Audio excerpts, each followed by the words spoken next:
O Cafezinho.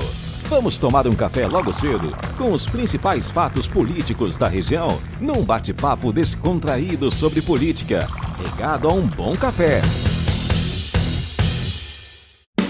Apoio Senhor Braga Barbearia, a barbearia do Caruaru Shopping. E, gente, na política hoje, Mário Flávio comenta sobre Fábio Aragão, que surpreendeu a todos e anunciou a desistência de concorrer à reeleição. Vamos conferir. Bom dia, Mário.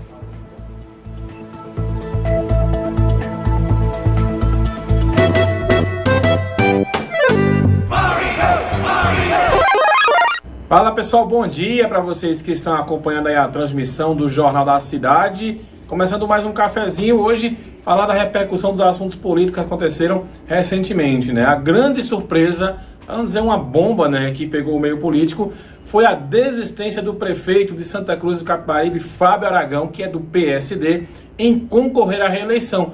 Isso mesmo, pegou todo mundo de surpresa, por quê? Porque Fábio Aragão tinha uma vantagem enorme em relação aos adversários dele. As pesquisas de intenção de voto davam Fábio Aragão com mais de 60%, com um governo avaliado em mais de 80%. Então, ele não tinha praticamente adversário. A oposição batendo cabeça, né, com nomes divergentes, sem conseguir unidade, e de repente Fábio Aragão chega e anuncia que não vai disputar. Alegou motivos pessoais, disse que era uma questão espiritual. Inclusive eu separei um trecho aqui da fala do prefeito que foi feita ontem em uma live, confirmou a desistência dele em disputar novamente a prefeitura de Santa Cruz. Confira o que disse aí o Fábio Aragão.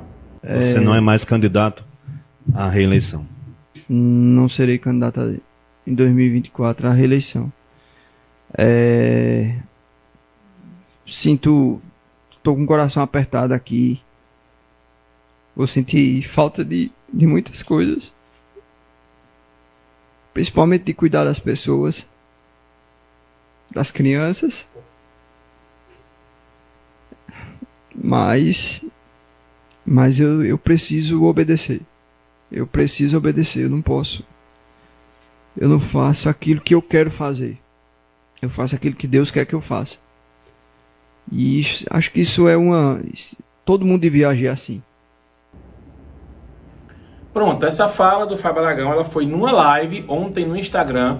Ele estava no perfil dele, é um programa que ele tem semanal lá, e ele confirmou. A desistência acabou pegando todo mundo de surpresa, mas ele já anunciou que o candidato dele ele já tem, é o vice Elinho Aragão, né, que tem uma relação muito boa com o Fábio. Ele já tinha anunciado que se fosse a reeleição, Elinho seria mantido, e agora ele coloca Elinho como cabeça de chapa. Defendeu um nome também para vice de Elinho, mas aí eles vão entrar em entendimento para confirmar esse vice.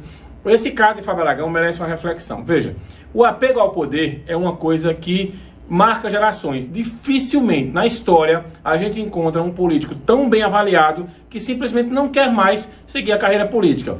Todo mundo sabe como o Fábio Aragão entrou na política, né? O pai dele, né, o saudoso Fernando Aragão, era sempre o político. E Fábio era aquele cara mais de bastidores que ajudava o pai. Vem a Covid-19, Fernando Aragão foi uma das vítimas do vírus, acabou morrendo nas vésperas da eleição, sem nome. Então o pessoal, para colocar, convenceu o Fábio Aragão que ele deveria ser o candidato a prefeito. Fábio vai para a eleição. Uma eleição dificílima lá em Santa Cruz contra Dida Dinan e também o Alan Carneiro, e ele acaba vencendo a eleição por 300 votos. Isso mesmo, fez uma gestão complicada do ponto de vista de oposição. A oposição não deu trégua. O prefeito tentou fazer empréstimo para construir o hospital, a oposição vetou na Câmara. O prefeito tentou de novo esse empréstimo, a oposição vetou. E é uma oposição lá ferrenha, que não dá trégua ao prefeito. Talvez isso também tenha levado ele a refletir. Será que eu quero passar mais 4 anos com essa agonia, a oposição batendo o tempo todo? Agora a pergunta que fica é: o que vai ser da oposição? A oposição silenciou ontem, não quis comentar aí a desistência do Fábio Aragão. A oposição tem como pré-candidatos a Alessandra Vieira, né, que é do PL, do presidente e ex-presidente Jair Bolsonaro. Ela foi para o PL agora, lembrando que Santa Cruz do Capibaribe é a única cidade de Pernambuco em que Bolsonaro venceu em 2018 e 2022. E também o Alan, do Partido Novo. Robson Ferreira, que era pré-candidato, desistiu. Enfim, os nomes estão agora se articulando. Mas o fato é que o Elinho Aragão é um pré-candidato agora a prefeito muito leve, jovem, dinâmico, um cara que, diferente de Fábio Aragão, é da política, também já tem tradição lá.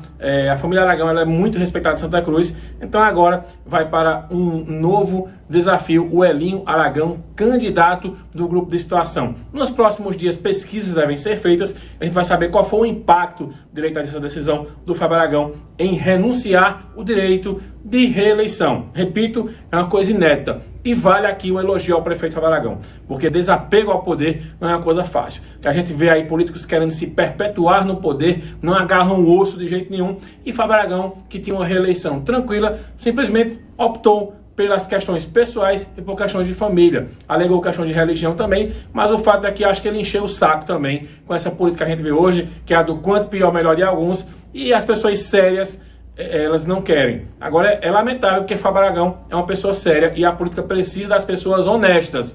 Quanto mais gente honesta na política, melhor. Mas Fábio Aragão meio que encheu o saco também e acabou pegando o beco. Não vai ser mais candidato à reeleição. Aqui em Caruaru, vale destacar mais uma vez a pesquisa que foi divulgada ontem, a repercussão da pesquisa. O prefeito Rodrigo Pinheiro comemorou, porque ele apareceu em primeiro lugar em todos os cenários. Seja no primeiro turno, com 37% das intenções de voto. Quando a gente reverte isso em voto válido, ele vai para quase 50%, seja no segundo turno. Ele bate Zé Queiroz, ele bate Fernando Rodolfo, ele bate Toninho, ele bate Armandinho. Enfim, ele consegue vencer todos os pré-candidatos e bate o Eric Lessa também no eventual segundo turno. E tem uma gestão avaliada positivamente por 59% dos caruaruenses, como você está vendo aí alguns números que estão passando da pesquisa aqui enquanto eu falo, né, a imagem está sobreposta. Então foi uma pesquisa boa para o prefeito Rodrigo Pinheiro, mas a oposição comemorou também. Sabe por quê? Porque, de acordo com a pesquisa do Instituto Data Trends, 57% dos caruaruenses ainda estão indecisos sobre em quem vão votar para prefeito esse ano. É um número muito alto. Se a gente fosse transformar esse número em votos válidos, dava mais de 100 mil caruaruenses hoje que não sabiam em quem votar. Isso entendimento para quem cobre política, é fácil de explicar. Por quê? Veja, a gente está num período de São João. A população mesmo, o povão, só vai se interessar por política mesmo depois do São João, quando começarem para valer as convenções, as propagandas no rádio, na TV, na internet. Aí a galera meio que acorda para a política. Então a oposição comemorou, porque vê essa possibilidade de crescimento. A oposição também comemorou a situação que envolve Lessa e Zé Queiroz.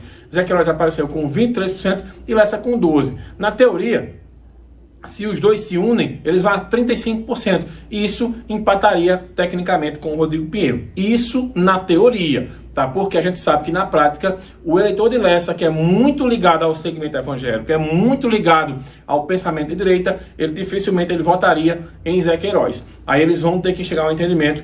Na minha opinião, enquanto comentarista político, enquanto analista, hoje o cenário de múltiplas candidaturas ele garantiria o segundo turno. Lessa, se unir a Zé Queiroz, eles correm o risco de perder eleitores para Rodrigo Pinheiro ou para outros pré-candidatos, e aí, com isso, acabaria naufragando uma possibilidade de um segundo turno e Rodrigo Pinheiro vencia essa eleição no primeiro turno. Ainda seguem as especulações sobre quem seria ou quem será o nome de vice na chapa encabeçada pelo prefeito Rodrigo Pinheiro. 4 nomes, vocês sabem, estão na disputa. O secretário Anderson Luiz, né, que desincompatibilizou do cargo.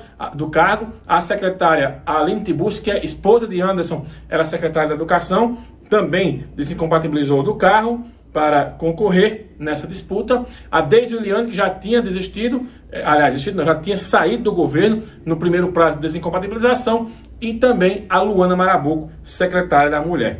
Então, esses 4 nomes são as apostas aí, né, deles para que possam ser o vice indicado na chapa do Rodrigo Pinheiro. Lembrando que todas as 7 chapas hoje que estão colocadas, os 7 têm direito aos debates, tá? De acordo com a lei eleitoral. Todos os partidos são grandes, todos os partidos têm mais de 5 deputados, então quem for fazer debate, as emissoras de rádio e TV que forem fazer debates, elas serão obrigadas a chamar. Hoje seria um debate com 7 candidatos, o prefeito e os adversários dele que se colocaram aí. Então vai ser uma eleição difícil até para montar debate, porque não é fácil fazer um debate com 7 pessoas, regras eleitorais, tudo isso e muito mais, não é uma coisa muito fácil de se fazer. Então a gente destaca aqui que nenhum dos 7 ainda tem vice declarado, apenas a especulação. Rodrigo Pinheiro tem esses 4, Zé Queiroz também tem uma penca de possibilidades aí de vice, pode ter Rafael Delon, inclusive o Josafá Almeida, que é prefeito de São Caetano e é um dos líderes do União Brasil, defende que Rafael seja o vice de Queiroz. Pode ser o Eric Lessa também, né, que junto com o Queiroz aí soma um percentual interessante de votos, mas eu não acho interessante pelo que eu já expliquei aqui. Pode ser inclusive o Armandinho também do acordeon, Armandinho desistindo em Prazé. Eu também acho difícil que Armandinho meio que pegou gosto aí pela candidatura.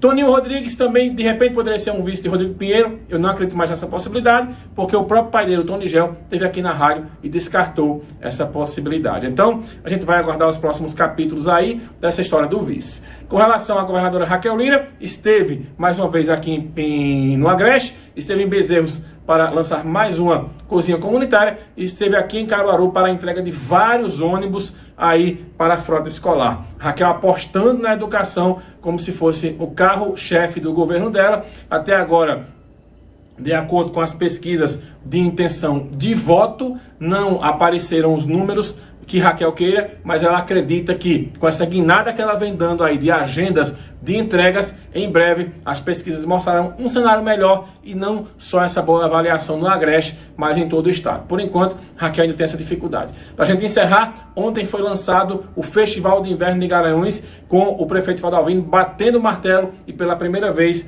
o FIG ele vai ser organizado pela prefeitura da cidade e não pela Fundarp. Nessa queda de braço, o prefeito de Garanhuns venceu a governadora e acabou.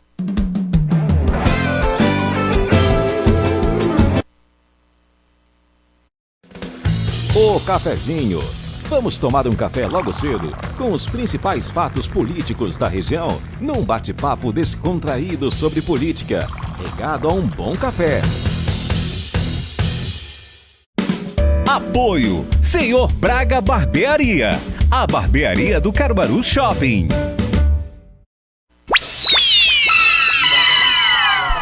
E, gente, o esporte